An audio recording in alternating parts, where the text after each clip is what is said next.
श्रीकनकधारास्तोत्रम् अंगं हरेः पुलकभूषणमाश्रयन्ति भृङ्गाङ्गनेव मुकुलाभरणं तमालम् अङ्गीकृताखिल विभूतिरपाङ्गलीला माङ्गल्यदास्तु मम मङ्गलदेवतायाः मुग्धा मुहुर्विदधति वदने मुरारेः प्रेमत्रपा प्रणिहितानि गतागतानि मालादृशोर्मधुकरीव महोत्पलेया सा मे श्रियं दिशतु सागरसम्भवायाः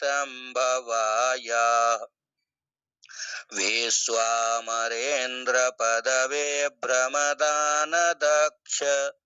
मानन्दहेतुरधिकं मुरविद्विषोऽपि ईशान्निषेधतु मयि क्षणमीक्षणार्ध मिन्देवरोदर सहोदरमिन्दिरायाः आमीलिताक्षमधिगम्य मुदा मुकुन्द मानन्दकन्दमनिमेषमनङ्गतन्त्रम् आकेकरस्थितकनीनिकपक्ष्मनेत्रम् भूत्यै भवेन्मम भुजङ्गशयाङ्गनायाः बाह्वन्तरे मधुजितः श्रितकौस्तुभेया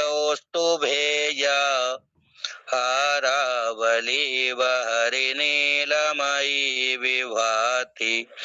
कामप्रदा भगवतोऽपि कटाक्षमाला कल्याणमावहतु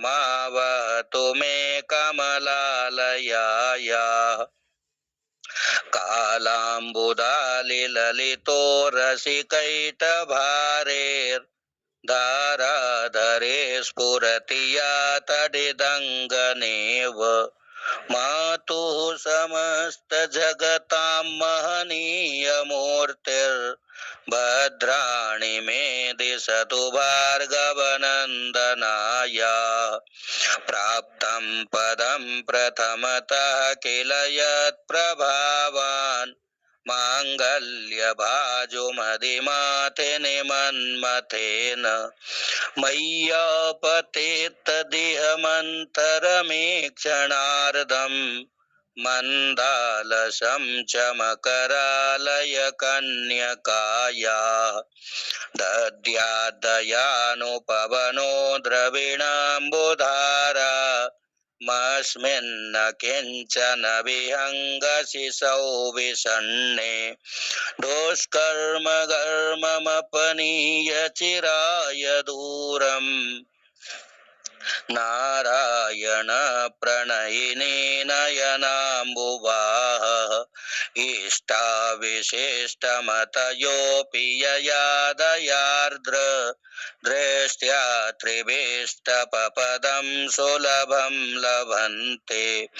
दृष्टिः प्रहृष्टकमलोदरदीप्तिरेष्टां पुष्टिं कृषिष्ट मम पुष्करवेष्टिरायाः गिर्देवतेति गरुणध्वजसुन्दरीति शाकम्भरीति शशिशेखरवल्लभेति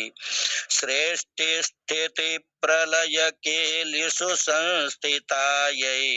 तस्यै नमोऽस्त्रिभुवनैकगुरोस्तरुण्यै श्रुत्यै नमोऽस्तु शुभकर्मफलप्रसूत्यै रत्यै नमोऽस्तु रमणीयगुणार्णवायै शक्त्यै नमोऽस्तु शतपत्रनिकेतनायै पुष्ट्यै नमोऽस्तु पुरुषोत्तमवल्लभायै नमोऽस्तु नालीकनिभाननायै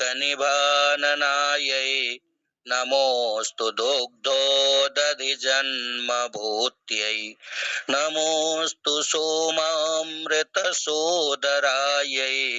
नमोऽस्तु नारायण वल्लभायै सम्पत्कराणि सकलेन्द्रियनन्दनानि साम्राज्यदान विभवानि सरोरुहाक्षि त्वद्वन्दनानि दुरिताहरणोद्यतानि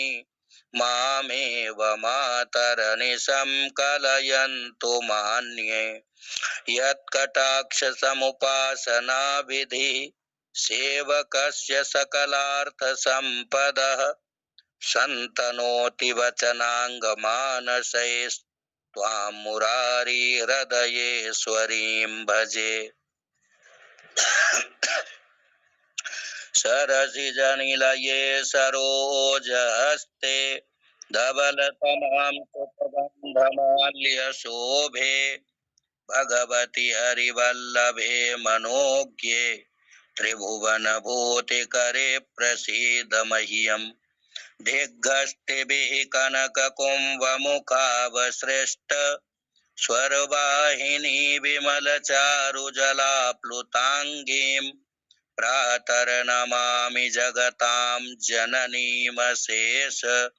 लोकानाथ गृह्णीममृताब्धिपुत्रीं